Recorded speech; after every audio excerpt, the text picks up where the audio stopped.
ഞങ്ങൾ അനസ് ഇബ്നു മാലിക് റളിയല്ലാഹു അൻഹു പറയാണ്, നബി സല്ലല്ലാഹു അലൈഹി വസല്ലമയുടെ സന്നിധിയിൽ ഞങ്ങൾ ഇരിക്കണം. അപ്പൊ ഒരു സഹാബിയുടെ അടുത്തൊരു ആൺകുട്ടി വന്നു. അദ്ദേഹത്തിന്റെ കുട്ടി തന്നെയാണ്, ആൺകുട്ടി വന്നു. അദ്ദേഹം ആ കുട്ടിയെ മടിയിലിരുത്തുകയും ചുംബിക്കുകയും ചെയ്തു. കുറച്ചു കഴിഞ്ഞപ്പോൾ അദ്ദേഹത്തിന്റെ തന്നെ ഒരു പെൺകുട്ടി വന്നു. അപ്പൊ അദ്ദേഹത്തിന്റെ അടുത്ത് കുറച്ച് ദൂരെ ആ കുട്ടിയെ ഇരുത്തി, കുറച്ച് അകലെയായിട്ട്. അപ്പൊ ഇത് കണ്ടപ്പോൾ നബി സല്ലല്ലാഹു അലൈഹി വസല്ലം പറഞ്ഞു, നിങ്ങൾ മക്കളുടെ കാര്യത്തിൽ അല്ലാഹുവിനെ സൂക്ഷിക്കൂ, അവർക്കിടയിൽ നീതി പാലിക്കൂ.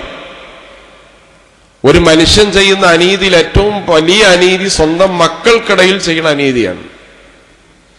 മക്കൾക്കിടയിൽ ഒരു അനീതി ചെയ്യാൻ ഒരു പിതാവിനും പാടില്ല. അത് വലിയ അനീതിയാണ്, സംഭവിക്കാൻ സാധ്യതയുള്ള അനീതിയാണ്.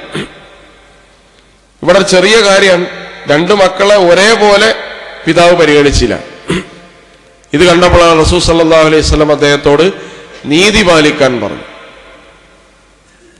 രണ്ടു കുട്ടികൾ എന്തോ കാര്യം എഴുതിയത് ഏറ്റവും ശരി ആരതാണ്, ഏറ്റവും നല്ല എഴുത്ത് ആരതാണ് നോക്കാൻ വേണ്ടി ഹസൻ ബിൻ അലി റളിയല്ലാഹു അൻഹുവിന്റെ അടുത്ത് വരികയാണ്.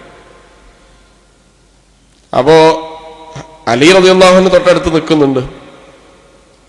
ഹസൻ റളിയല്ലാഹു അൻഹുവിനോട് അലി റളിയല്ലാഹു അൻഹു പ്രത്യേകം എടുത്തു പറയാണ്, ഹസൻ, കുട്ടികളുടെ കാര്യത്തിൽ അള്ളാഹുവിനെ സൂക്ഷിക്കണം.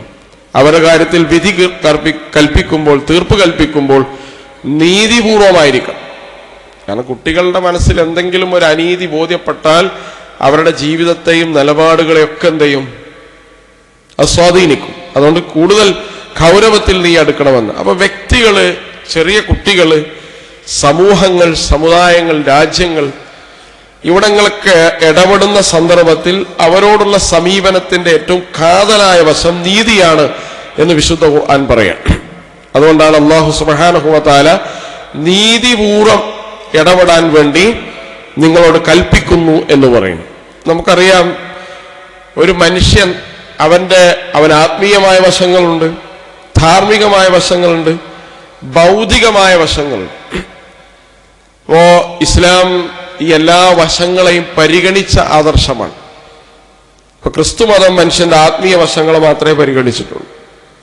കമ്മ്യൂണിസം മനുഷ്യന്റെ ഭൗതിക വശങ്ങളെ മാത്രമേ പരിഗണിച്ചിട്ടുള്ളൂ. മെറ്റീരിയലിസ്റ്റാണ്, പദാർത്ഥമാണ് മനുഷ്യൻ എന്നാണ് പറയുന്നത്. അപ്പൊ മനുഷ്യന്റെ വികാര വിചാരങ്ങൾ മാത്രമേ ഉള്ളൂ, ആത്മീയമായ കാര്യങ്ങളോ ധാർമ്മികമായ കാര്യങ്ങളെ കുറിച്ച് അവർ സംസാരിക്കുകയില്ല. ഇസ്ലാം ഇതെല്ലാത്തിനെയും ഇങ്ങനെ സമന്വയിപ്പിച്ച് ഒന്നിനെ ഒന്നിൽ നിന്ന് വേർപ്പെടുത്തി ജീവിക്കാൻ പറ്റില്ല എന്ന് പഠിപ്പിച്ച ആദർശമാണ് ഇസ്ലാം.